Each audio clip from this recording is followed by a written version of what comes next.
Alright YouTube, what's going on? Real quick, I just wanted to show y'all our weekend work before a restful and food prep full weekend. Chris is about to start his 5-week competition prep regimen that I set up for him, so he has a powerlifting meet coming up and it's time for him to prepare for it, taper off, and try and hit those new PRs. Anywho, we did small off 10 sets of 3. We had to cut it to about 8 sets since I did work earlier that morning with the Cobb County Fire Department for September 11th. And Chris was burnt out from the heavy work week. So we cut it a little short, but we did get what we wanted to done. This first set I'm showing right here is me hitting 3 reps. I was trying to illustrate the difference between leg drives. The third rep, you're going to see my butt came all the way off the bench. The second rep, it kind of came off, but the first one, it stayed on. And that showed the difference between the leg drives. It's important that if you're competing to train as if you had judges watching each and every rep. Pause on your chest, don't do that bouncing BS until the bar is motionless, and then keep that butt on the bench. Since it was sub-maximal lifting, we had numerous sets, and it gave me the opportunity to coach Chris and get his mind into a competition setting. I gave him a few simple cues off camera to teach him to tighten his hips and back more in order to get a more powerful, proper leg drive, and in doing so, you're going to see he was more stable and he kept his butt on the bench. In a second, you're going to see a clip that I was able to split of his attempts that I just showed you here to see a physical difference between the sets. And even though it was really tired on the bottom set, his butt stayed on the bench, and he had a better leg drive. Unfortunately, he started to flare his elbows a lot more, but there's nothing wrong with that now, just something to train differently in the future. The rest of the video features some cooking, meal prep, and me serenading chicken and beef with country music to help the marinades do their work. So I hope y'all enjoy, and thanks for watching. Please subscribe.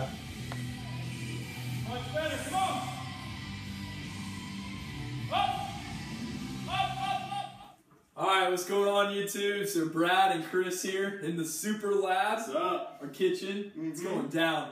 We're going to be like cooking like Walter White up in here. But anyway, we got a bunch of chicken, we got a bunch of beef, we've already made some salmon and brown rice, but we're pretty much just doing a meal prep. So figured we'd throw up a YouTube video of how we do our thing in here. We've got a couple George Foreman grills set up for the chicken, and we have a stove top for the ground beef. Costco, we got everything for under 150 bucks. That's including like all the extra stuff that we have. But I got some beef right here that I've been marinating for 2 days, and some Makers whiskey, as well as a couple sauces that I made up. So we'll have some fun with the sauces today. We're experimenting a good bit. Chris, what are you thinking about? We're splitting our recipes in half, so I'm pretty much just going to experiment, go free for all. But what are you doing? Yeah, I'm pretty much going to be doing the same thing pretty much, just as far as the spices go. I'm just going to be kind of just experimenting just like you. And then as far as like, the marinade goes, like this is one that I always go with. I'll give it to you guys right now. It's a ginger marinade that I got a little while back ago. It's a big combination of like soy sauce, ginger of course, hoisin, sesame oil, a few other things that I can't rattle off the top of my head as of right now, but it is incredible. And you'll see that in the video as well. Yeah, so we'll have the video playing as we're cooking in the background, and every once in a while we'll come up and show you the ingredients that we're mixing with, maybe some of the measurements, like quarter cup or something like that, to show you how we mix everything together. I just usually throw everything together. I don't really measure out everything, but Chris is pretty good at measuring it out, so he can show you all that. So anyway, hope y'all enjoy. Thanks for checking us out, and please subscribe.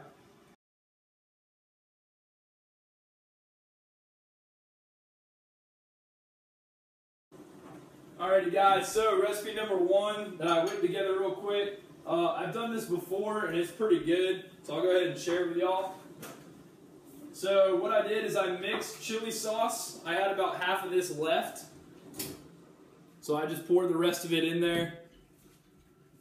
Some butt rub, barbecue seasoning, it's pretty good stuff.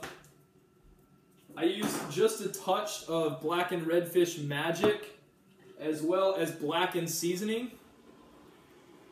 And then I added some cayenne pepper, mixed it together. I put some canola oil in here, olive oil, creates carcinogens. If you cook with high heat, it's not as good for you. This canola oil is enriched with omega-3s, DHEAs and DHAs, so that's what we're cooking with. What I did is I mixed it together, and it's going to make this paste. Now this paste definitely isn't going to be enough if I'm just pouring it on the chicken, but what I'm going to do is I'm going to brush it over the chicken as it's on the grill so that the flavor will cook into the chicken. And it'll taste real good. If you love spicy food, this has a good pepper taste to it. You can smell the spices right now. It smells pretty good. If I had to add anything, if we had fresh ingredients, we don't, but I would chop up some onion, maybe some garlic, some fresh garlic, cilantro, and some actual real peppers like habanero peppers or jalapeno, depending on how spicy I want to go. I'd mix it together like so. And you can see this paste, it kind of looks like beef from Taco Bell, but trust me, it's real good, it's real thick, and with the fresh ingredients, I've cooked it before, and I put it on steak, and my family loved it, so I'm going to use it for the chicken today without the fresh ingredients and, you know, see how it goes. But that's recipe number 1.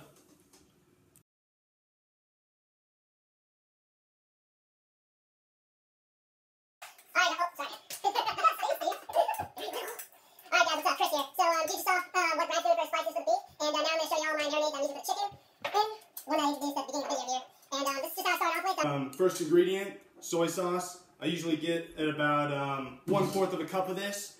This brand-wise don't really matter. I'm just kind of just doing what I got over here.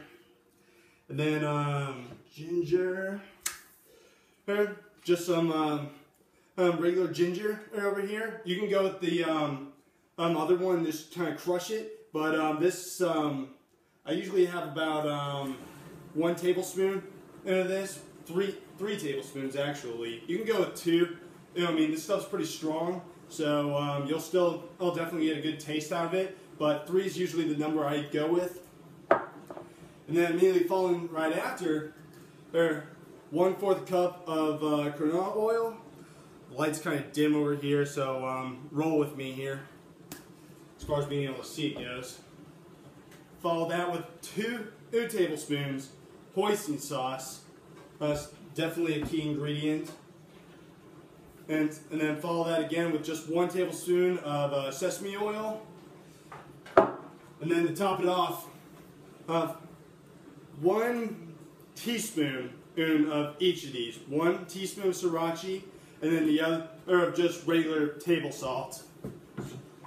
And then as a result, I'll try to get into the camera as best as possible. This will be your result. That's your marinade right there. It's amazing, and it is awesome. Alrighty guys, so simple recipe number 2. I just mixed a bunch of spices together, and what I'm going to do is when I cut up the chicken, we usually get the huge bags at Costco. They're about, what, 16 ounces of chicken? Yeah. But if you cut them in half, it's an 8-ounce chicken breast, so that's what we do. We cut everything in half. And it's also easier to cook. It can cook slower and more thoroughly with the ingredients that we use. So what I'll do is I'll cut the chicken breasts in half, and I'll soak them in lemon juice so that they'll hold the spices that I put on them. And then I'll just dress it with this mix of spices that I put right in here. I've got a ton of garlic powder. I love cooking with garlic. We don't have that fresh ingredient, but we do have a lot of garlic powder, so that's what I'm using kind of as a substitute today. I've got some basil in here, some Montreal seasoning for chicken that you can probably find at Costco, Publix, Walmart, something like that, and seasoning salt, Lawry seasoning salt. So that's all it takes, just those 3 things. I might have to make a little bit more depending on how much chicken I'm cooking with it.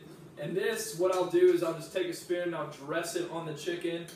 Probably rub some on the chicken as well, just to disperse it evenly throughout the chicken breast. On both sides, I'll do that. And then when it's on the grill, I'll add a little bit more just so that the spices cook on the grill with, you know, the chicken. So that's recipe number 2.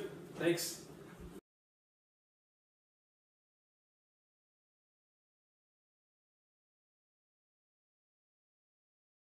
Guys, what's up? So my chicken is done soaking in the lemon juice right there and the spices. I'm gonna add those spices into it, the same ones that I was talking about earlier, once the chicken's on the grill. But I'm gonna go ahead and throw them. We got 2 George Foremans rolling over here, so that's what we're using to grill today. We're not going outside and grilling or wasting money on gas or anything like that. So.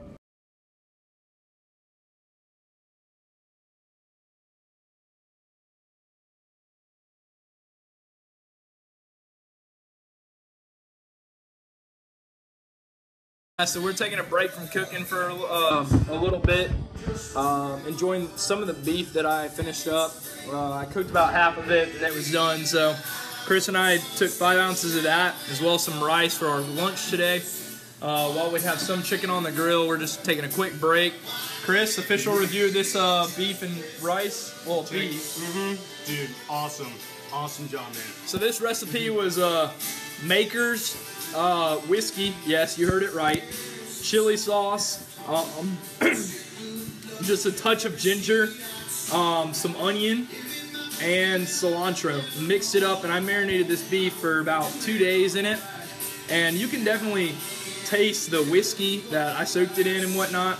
So anyway, I'm gonna enjoy the rest of this right here, then we're gonna finish cooking and everything.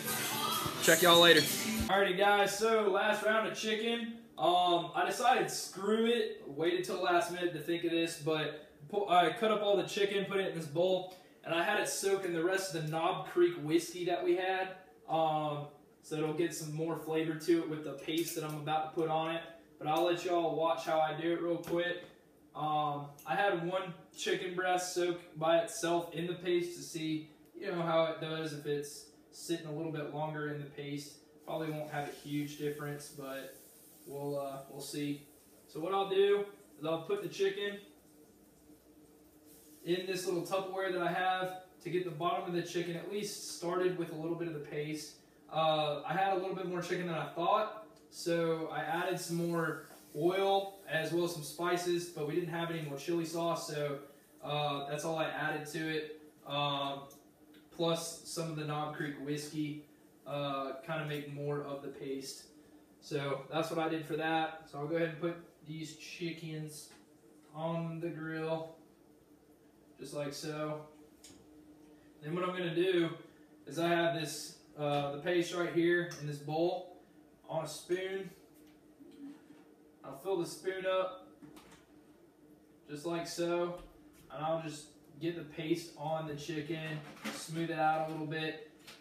You can't really see it from here, but it literally looks like watered down Taco Bell beef. If you've ever seen like the Taco Bell beef, what it looks like in a taco, this is literally what it looks like, only a little bit more watered down with the oil and the Knob Creek whiskey. So all I'm doing is putting it on the chicken, spreading it out pretty evenly. Right here. I would normally do this with my fingers, but the grill is super, super hot because we've been using it all morning, and it's afternoon now. Otherwise, you know, I'd use my fingers, but there you go. There you have it. That's how I do it. I'm going to cook the rest of the chicken breast. I got about 11, so I'm going to do it 3 at a time. It might take me a while.